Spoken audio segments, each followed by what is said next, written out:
Hello friends, how are you? It's Erin from 8 is Great. Welcome to my channel. I am so glad you're here. If you're new here, be sure to like and subscribe below. And if you're returning, welcome back. I'm so excited that you're here. So it has been a crazy week. Really crazy. I mean, coronavirus is all over.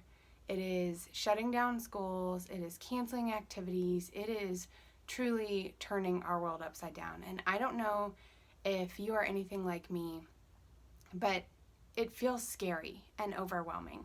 And so what I really want to talk to you guys about is how our family is going to do the online or at-home learning days, how we're doing our social distancing or quarantine, whatever you want to call it, and what that looks like for us, for a busy mom of a family of 8. My husband, I'm very thankful, his job will continue to go, but because he is in a public service job, he actually most likely will be home, away from home even more than he is now. So I have talked a little bit about this before. I love my big family. I love my kids. It's really fun, but in no way was I ever one of those moms who was like, it'd be super great. I'd love to have like 1 million kids and be a homeschool mom and stay there forever. And I get a little bit nutty with them, a bit nutty. And so this is really just tapping into all kinds of anxiety for me, if I'm being totally honest. There's fear of loved ones being harmed. There's fear of financial issues. There's fear of how am I going to handle being at home? I'm so thankful that I work for a school system and I have that ability, but am I going to want to kill everybody if I'm home with them for so long? I mean, there's a lot going on, and I really just wanted to talk to you guys about what that looks like for us and kind of where my heart is in this right now, and hopefully it will be encouraging to you. I am not going to talk about the virus at all. I am not knowledgeable in that area. I do not have the degrees or the information or anything to give out any sort of medical advice. This is just about our family's response and what we're doing, and hopefully we'll give you some encouragement and some ideas. So the first thing that I do want to address is that this is scary and it is very anxiety ridden for a lot of people, and I personally am struggling with it a lot and trying to acknowledge that. I think it's important to acknowledge that it is scary and give voice to those feelings because they are real and they are valid. But I also need to remember that I am not called to a spirit of fear, and I am not called to be anxious, and that I serve a God who is so much greater than me, who is so much greater than my inability to parent the way that I want and the shortcomings that I feel that I have, who is so much greater than a virus and everything. And in truth, even if you're not a faith-based person, what can you do by worrying? I mean, truly, what is that going to add to your life? So the facts are, we are being placed into a quarantine type situation. We are going to have a lot of time with our kids. We are going to be doing online learning. We are going to have to rearrange our expectations and our days, and what is that going to look like, and how can we choose, because it is a choice, to have joy in this. And one of the things that I actually have hanging up, usually it's right over there on the wall, in my little area where I do my quiet times in the mornings, is this. I actually got it at Magnolia Market last year at their vendor fair. That's another thing that's been recently canceled. Again, it just across the board, everything is shutting down, and I understand why. But a lady made these, and it says, "You are not a fearful faint heart.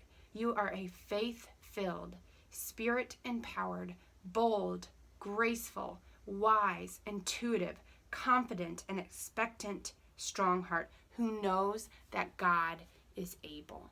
And so the first thing I want to do is just remind you guys that you might be sitting in a lot of fear right now and in a lot of anxiety, but God is not. And we can ask for that strength, and we can ask for His grace, and we can ask for His peace. There are so many verses about peace. And I know I've talked before about setting our minds on things above and things that are great, things that whatever is good, whatever is kind, whatever is pure, whatever is true, that's what we should be focusing on. So it's important to give voice to those fears and to acknowledge them, but they do not get to run our minds and our hearts in these next few weeks. Along with that, I really encourage you to be open with your kids about it. I had individual discussions with some of my kids yesterday, and then we are going to do a family meeting tomorrow to talk about it and also talk about our expectations in terms of schooling while we're home. But I have my 13-year-old who is truly devastated about the social aspect of this. But I'm going to be at home and I don't have my friends, and like, she is really working through that. Those are valid, very valid, and I don't expect, nor should I expect, a 13-year-old to understand the global concept of staying home, not just for your own safety, but for others. And so working with her through that.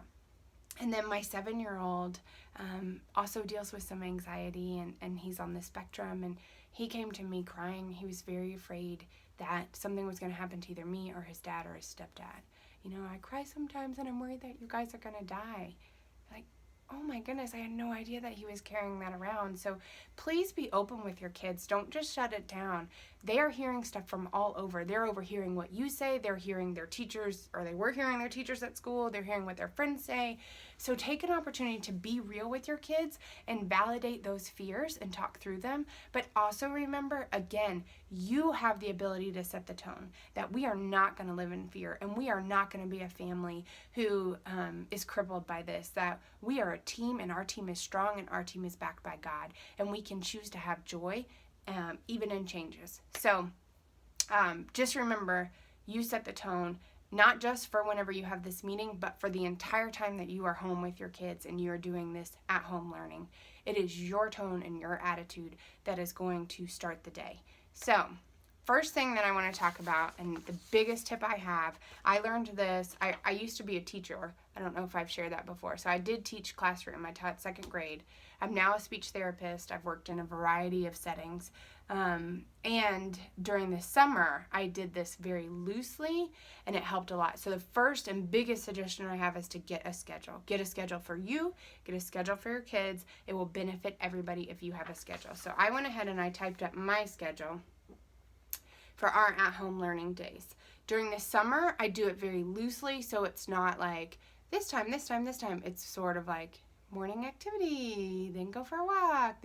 But for school, I am trying to set it up a little bit more rigidly so that there are very real expectations. And this might seem overkill. Maybe it's not what's best for your family, but remember, your kids are used to having that schedule set out. And so it will benefit them as well as you to stay on an actual schedule. So here's what ours looks like. You might also notice on mine that some of the things are bold and some are not. The things that are bold are non-negotiable. That means all team members have to be there. And the team is what we call our family. The ones that are not in bold, specifically our teenager, the 13-year-old, she can go to her room, which is away from the rest of the family. It's in the basement. She loves it. It's like her own little teen space. And work on her schoolwork because she does have very heavy academic load. But it's important for me, one, to have help because she's a phenomenal help. But two, I am working on continuing to build our family culture, that there are things that are non-negotiable and everybody has to be there. So we're doing breakfast at 8. A huge suggestion I have is to get up and get dressed. You get dressed, your kids get dressed, get ready for the day. You are setting this up as we have things to do today. When you get dressed, it tells your brain it's go time. At 8:30, we're doing a family devotion. This is a blessing. We've never been in a position before where we could stop and have a family devotion after breakfast. So I'm thankful for that. That is something that is a positive coming out of this. 9 o'clock, we're going to do reading time. I plan my independent readers that they can go wherever they'd like to read. And then I will be doing like a story time for our younger kids where we can ask questions, read a book, interact. 9:30, we're going to have PE time. That might look like going online to YouTube and putting on a kid's yoga video. It might be going outside for a walk. It might be, we do have a gym in our basement, and maybe I let the kids go down and punch the punching bag, which they think is the greatest thing. Maybe it's going on a hike through our backyard, which is full of trees, going for a nature scavenger hunt, going outside and playing on our bikes or on our riding toys. There's a lot that can be physical, and I encourage you, especially if you have little kids, to put that time in there. After that, we're going to do centers. I do have sensory boxes that I've made previously. I'll do a video on those later. But it could also be like a game time where they sit down and play a game. It could be playing pretend in their room. It could be that we use Center's time to make a group snack, and maybe we work on math through baking and having cookies together. All sorts of things. 10:30 we have chores and then snacks. I am very much of the mindset that their snacks and their meals are set. I am going to give everybody the same. You get what you get and you don't pitch a fit. You've probably heard that before. You may not ask for more, and you may not ask for something different. Because here's the thing, when they go to school, I know they don't walk up to the cafeteria ladies and be like, I don't like this. Can I have something else? But for me, all day long, that's all I'm going to hear. Or snacks, I want snacks, I want snacks, snacks. That is like a 4-letter word to my ears. Are you guys like that? Snacks. I think I'd rather hear you drop because snacks, I want snacks. Anyways, that's an aside. So chores and then snacks, because guess what? We all live here and we all need to help clean up, especially when we're all home all the time. So chores and snacks. At 11 o'clock, we're going to do learning time at the table. This is one of the few things that I do have scheduled at a table. They did come home with like learning packets, or some of them even have online learning activities. So this is an opportunity for me to go around and work with them on specific tasks from their school. Also, I did include that as a mandatory so that I can have Mackenzie help me. She's our teenager and she is awesome at helping them. 11:30 lunch, 12 o'clock we're doing rest time. I do have an age range from 2.5 until 7, which is pretty much the homeschooling part. And again, Mackenzie is a help. So one of my kids definitely needs a nap. A couple of them probably will nap if I make it quiet. But if not, this is read in your room time. This is chill. You can draw a picture sitting on your bed. Whatever it is, but you have to stay in your room, on your bed, and quiet for that hour and a half. It is also for my sanity, if we're being completely honest. It helps me to stop, regroup, and then get ready for the second half of the day. At 1:30, my kids generally stagger when they wake up if they do nap, so I wanted to build in a little cushion. This is the only scheduled time during our school day that we do have screen time. So it is either a TV show, or we do have a couple iPads. Maybe they can get on an iPad app. That's a big deal for them because normally I do not allow them at all. So for that 30-ish minutes, they'll have an afternoon snack and sort of some chill time as they're trying to wake up and waiting on their brothers and sisters to wake up. At 2 o'clock, we're going to do another section of learning time at the table. Again, those are exercises from their school. And then at 2:30, we are ending the day with a dance party. So that is what my schedule looks like. Yours might be totally different. That's fine. Please, please, please, please, please get a schedule. It will help you. It will help them. And you need to get up and get your day started. So those are some big suggestions that I have that I think is really important. I would limit screens and snacks. I've kind of gone over that already. This is not a vacation. Like, take an opportunity to make it fun and to make it be different than what you've done before. But it is not a time to just sit back and like, because vacations, especially at home, get really out of control really fast. If you don't have a plan, it will go nuts and you will be pulling your hair out. So please get yourself a schedule. Utilize resources. Y'all, one of the cool things is people are just awesome. Like, as a whole, humans have such a heart to help others, and I have seen so many resources popping up. I think Scholastic is giving away free resources. There's a ton of stuff online. There's Go Noodle that is giving away and offering free resources. I have seen free resources offered to teachers so that they can video conference with their students. I mean, across the board, there are so many options and ideas for things that you can do that will not cost you a thing, and it will help you. If you can, connect your T to YouTube TV or whatever and pull up those resources that people are putting online.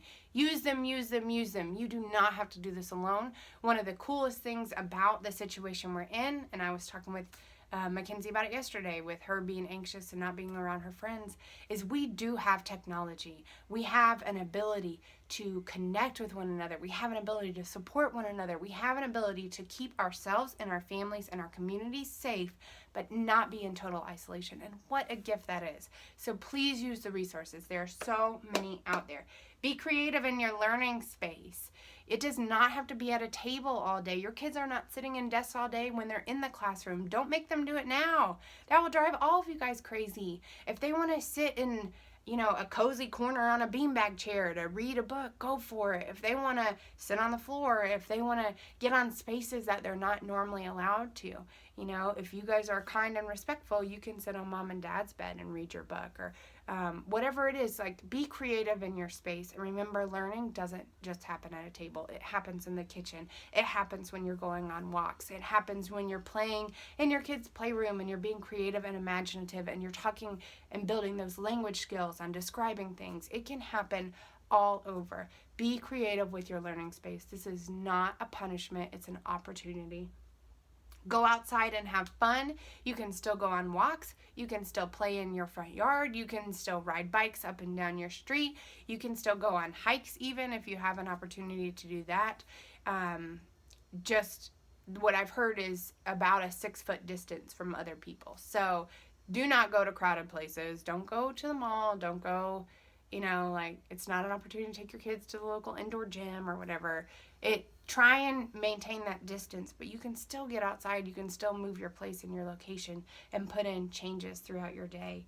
The last thing that I want to talk about is, and one of the ideas that I read that I just thought was super cool, when you're doing that learning time at the table, have your kids keep a journal. I mean, how neat will it be when, years and years from now, they get to share with their grandkids a log of what it was like when they were at home. I just think that was a really neat perspective to put on it. So that's a cool idea. But the last thing I really want to talk about is just looking for ways to be grateful. As you can see, I am wearing my workout attire because I'm about to go work out for the first time in I don't even know how long. And I have been complaining, truly is what it is, that I don't have time and I don't have time to fit in a workout. Guess what? My schedule just opened up. I've been complaining that I feel overrun and I feel overwhelmed and I can't get a breath in. Guess what? My schedule just opened up. I have been complaining that I feel like I'm not getting intentional time with my kids lately because I've said yes to so many things and I'm trying to do so many things at once that they are getting the bare minimum of me. Guess what? My schedule just opened up. So look for the things that are positive about this. That's where your focus needs to be because the reality isn't changing. Schools are not opening. Honestly, some of them are for foreseeable future. Some of them are 6 weeks. Some of them are 1 week. At least for the next 5 days, whatever it may be for you. You have an opportunity to create a culture of gratefulness and thankfulness and focusing on your family team and pouring into that, the culture that you want. When will you ever have another opportunity to literally stop everything for 2 weeks and focus on either building up a new culture, reframing your culture within your family, or adding to it?